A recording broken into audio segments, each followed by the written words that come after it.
Hi, my name is Rachel and I'm the pattern designer here at Cushion Bloom, and I've made this video to show you how to sew the arms and legs into my Betsy Bear pattern, my Charlie Bear pattern, and I've used it on a few of my other patterns too.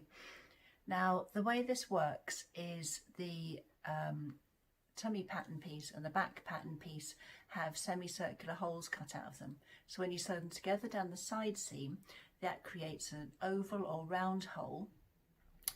When you look at the inner arm and inner leg pieces, these also have a hole in. So you're going to lay the whole of the inner arm over the whole of the body piece, right sides of fabric together, sew around that hole, and then once you've done that and you've clipped the curves inside of the hole, you're going to push the inner arm piece through to the back of the body piece, straighten it all out, flatten it out.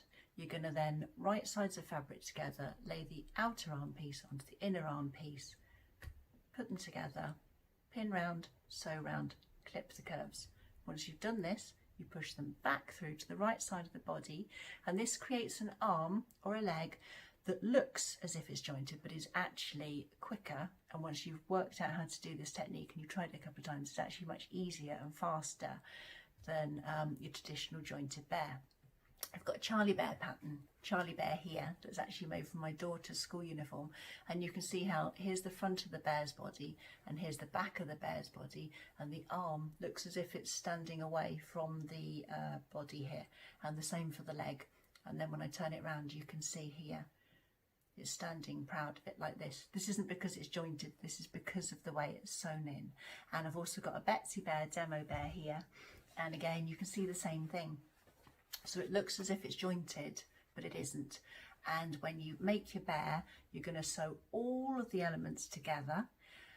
Everything is sewn all in one go, and then at the end, once you've stuffed it, the only ladder stitch you need to do is the one at the back, just to finish your bear off. Okay, so you sew all of the elements one at a time to create your bear, and then you turn it through, stuff it, and then just sew this bit here as your ladder stitch, and then you'll just pop on your facial features afterwards.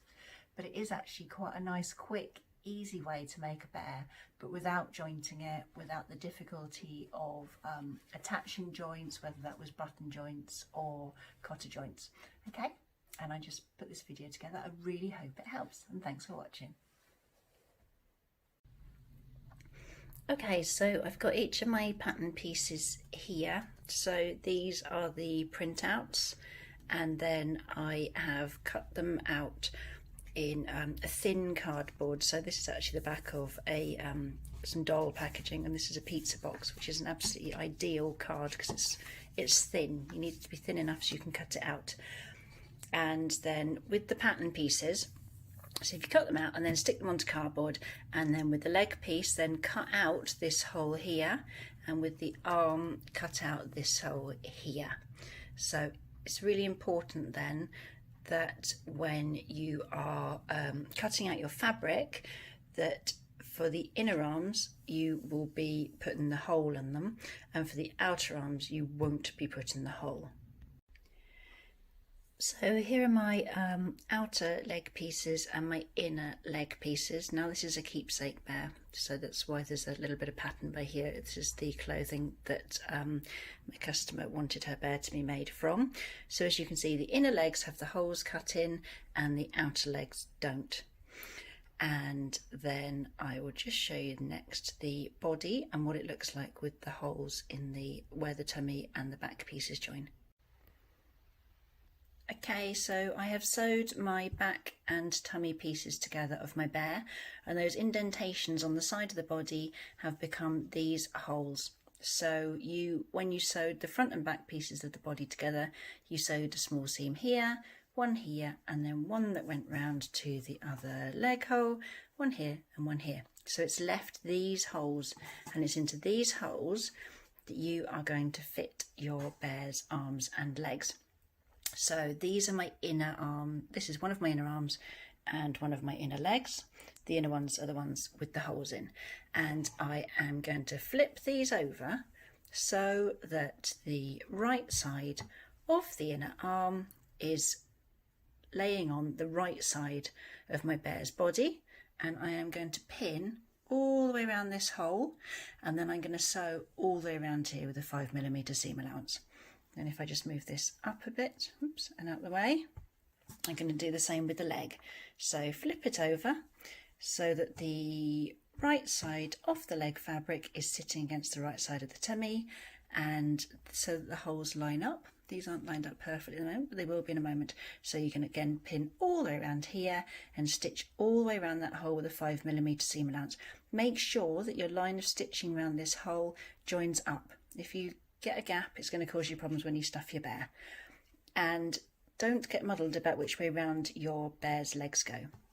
Think, if this is, as this is the back of the bear, therefore the toes, the front of the bear's foot is facing in this direction, because that will be how your bear will sit up when the bear's feet will be facing towards its tummy as such. And this is the toe, the top of the foot here, as you can see, and that's pointing upwards towards where the neck seam line is. Okay, so just before I sew these together, I'm just showing you I have pinned the arm into the hole of the torso, and as you can see the edges are lining up correctly all the way around, and I've used loads of pins so it doesn't slip. And if you're thinking which way around does the hand go of the bear, you're thinking this is the back of the bear, this is the front of the bear, and the paws facing the front, so it will, as it will do on your completed bear.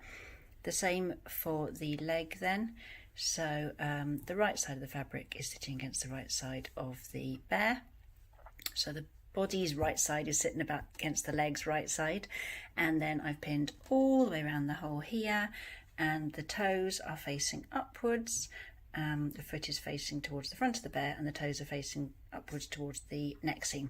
And now I'm going to put these under the sewing machine and sew all the way around here, and then I'll show you the next bit.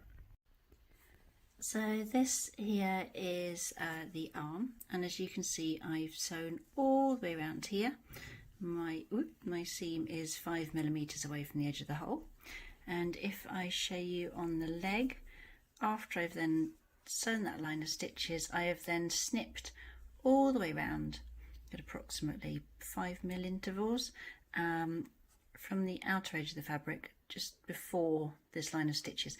Don't go through your line of stitches because you will cause yourselves problems later on, but because you've done these snips, then it will let the curve sit much more nicely when you put your bear together.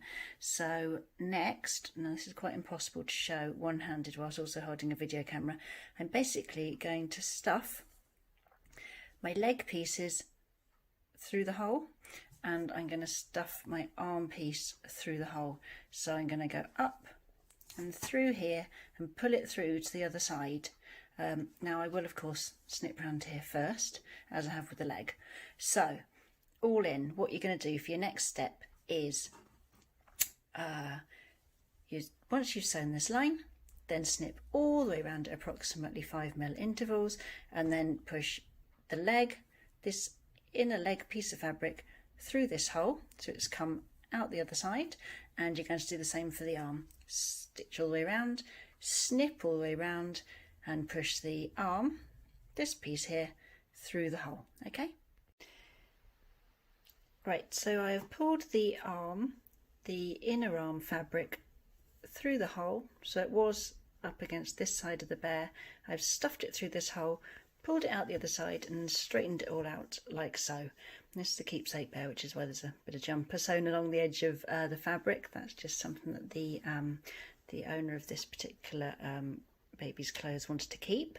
So I will then lay my outer arm piece of fabric onto my inner arm piece of fabric, line it all up nicely, and then I'm going to sew the two arm pieces together, edge to edge, so they're nice and neat all the way around, all the way around. Don't leave any gaps or anything. And then once you've done that, then you will later on, you'll stuff it back through to the other side of the bear, and that will create the arm that has the effect as if it has popped out of the bear's body. Okay, I just thought before I actually sew, I'll just show you. So when you pin your outer arm fabric onto your inner arm fabric, pin the inner and outer arm, so the right sides of the fabric together, and pin all the way around, and then you are going to sew all the way around. After you've sewn, then you want to either with pinking shears snip all the way around, or if you don't have any pinking shears, they're the ones that cut with a zigzag cut, then do little snips all the way around.